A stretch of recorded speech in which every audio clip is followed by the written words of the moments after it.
सतगुरु की साजी निवाजी प्यारी साज संगत जी, प्यार और सत्कार से कहना धन निरंकार जी।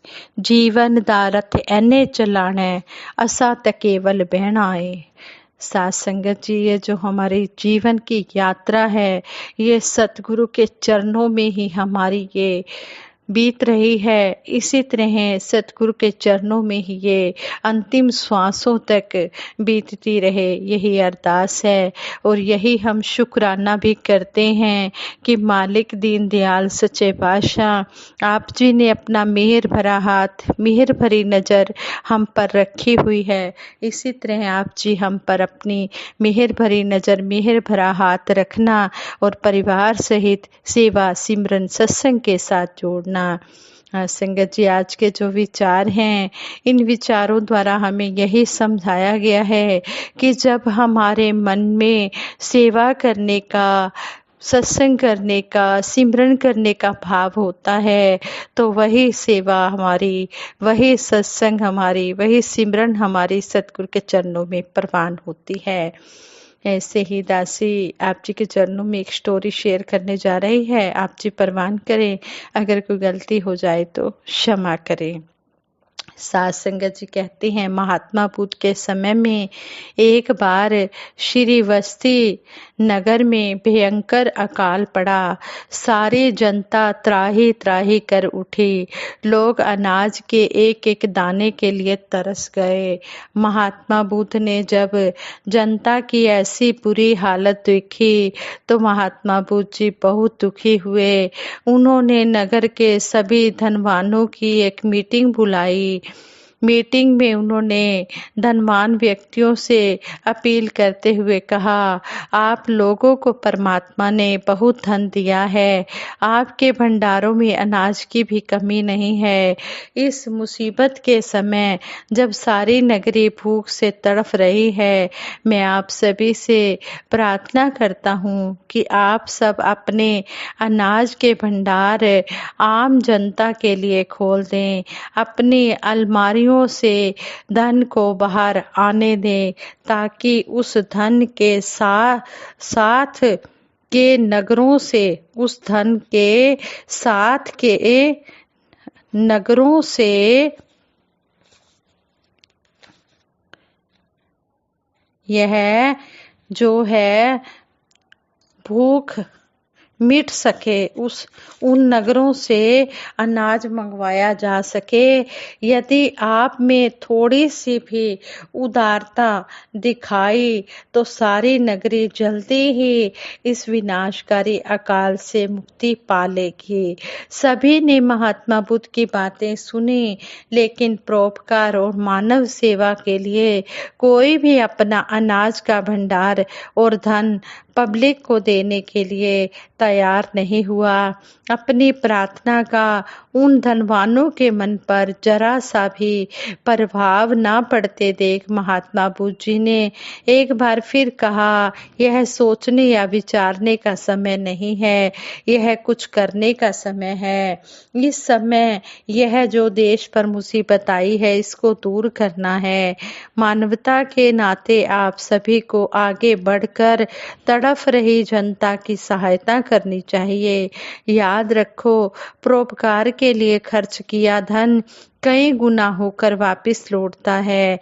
आप लोग आज जो कुछ भी देंगे, परमात्मा उसका सुफल आपको अवश्य देगा। अधिक सोचो नहीं, जनता की सहायता के लिए आगे हाथ बढ़ाओ। धनवान लोगों पर महात्मा बुद्ध जी की इन बातों का कोई भी प्रभाव नहीं पड़ा। धन के मोह के आगे मानवता की दुहाई कमजोर सिद्ध हुई। सभी धनवान लोग एक दूसरे की आंखों में झांकते हुए धीरे धीरे वहां से चले गए।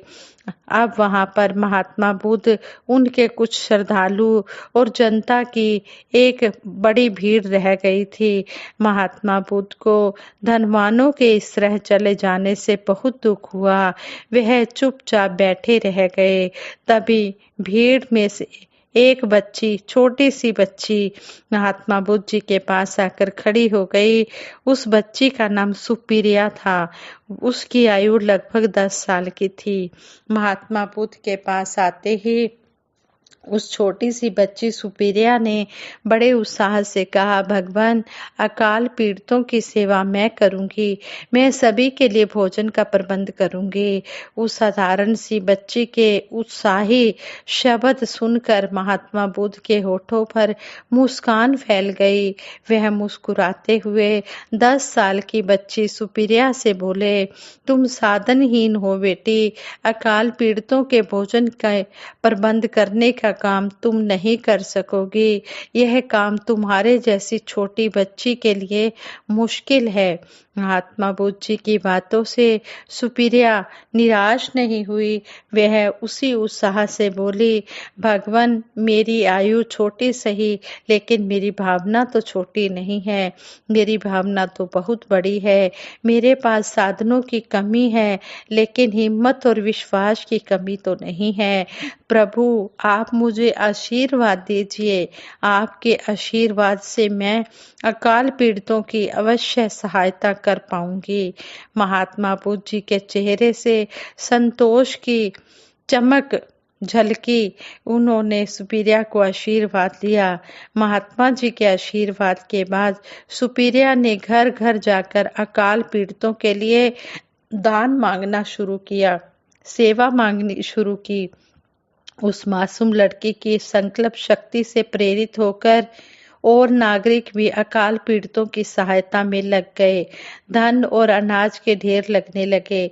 सुपीरिया की लगन, भावना और सेवा से नगर के धनवान लोग भी आ गए।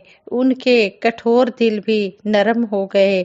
उन सब ने भी अपने अनाज के भंडार जनता के लिए खोल दिए।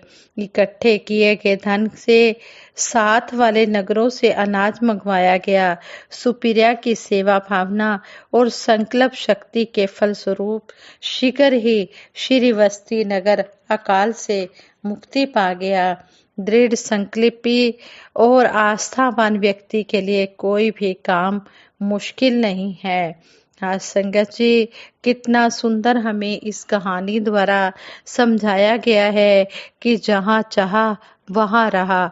Where there is a will there is a way. जब हमारे मन में कुछ भी काम करने की लगन होती है तो हम उस काम को सतगुरु निरंकार दातार का आशीर्वाद लेते हुए पूर्ण कर जाते हैं। इसलिए हमने सत्संग में भी आना है, सेवा भी करनी है और सिमरन भी करना है। जो सतगुरु ने हमें ये 3 साधन बताए हैं, इनको हम पूर्ण रूप से करते चले जाएं। सतगुरु निरंकार दातार साथ संगत माँ का आशीर्वाद प्राप्त करते चले जाएं और सतगुरु निरंकार दातार के चरणों में यही आशीर्वाद मांगे कि सच्चे पातशाह आप जी ने जो हमें सत्संग, सेवा, सिमरन, ये हमें 3 पिलर बताए हैं, इनको करते हुए हमारे मन में कभी भी किसी बात का अभिमान ना आए। हम हर पल आप जी की कृपा को मानते हुए, हम सतगुरु की कृपा को मानते हुए ये करते चले जाएं और सतगुरु से हर पल यही आशीर्वाद मांगे कि हे दातार सच्चे पातशाह, इस घाट से सेवा, सिमरन, सत्संग करवाते रहना। आप जी करण करावनहार हो। मनुष्य के हाथ में कुछ भी नहीं है। तू करता है जगत का, तू सबका आधार, तू ही सारे संसार का सहारा है। तू ही हर काम को कराने वाला है। हमारा नाम कर देते हो लेकिन करते आप हो मेरे दाता। इसी तरह हमें सत्संग में आने के लिए भी बल बख्शना और सेवा सिमरन के लिए भी बल बख्शना।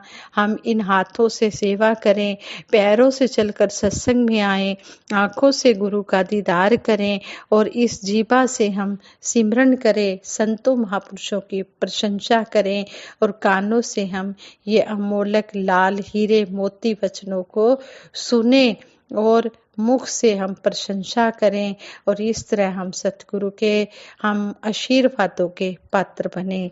साथ संगत जी, दासी आप जी के चरणों में सिमरन करवाएगी। सभी ने मिलकर इस सिमरन में साथ देना है। जो जो भी ये विचार सुने सभी मिलकर दासी के साथ साथ सिमरन भी करें। तू ही निरंकार मैं तेरी शरण हाँ, मैनू बख्श लो। तू ही निरंकार मैं तेरी शरण हाँ, मैनू बख्श लो। तू ही निरंकार मैं तेरी शरण हाँ, मैनू बख्श लो। तू ही निरंकार मैं तेरी शरण हाँ, मैनू बख्श लो। साध संगत जी प्रेम से कहना, धन निरंकार जी।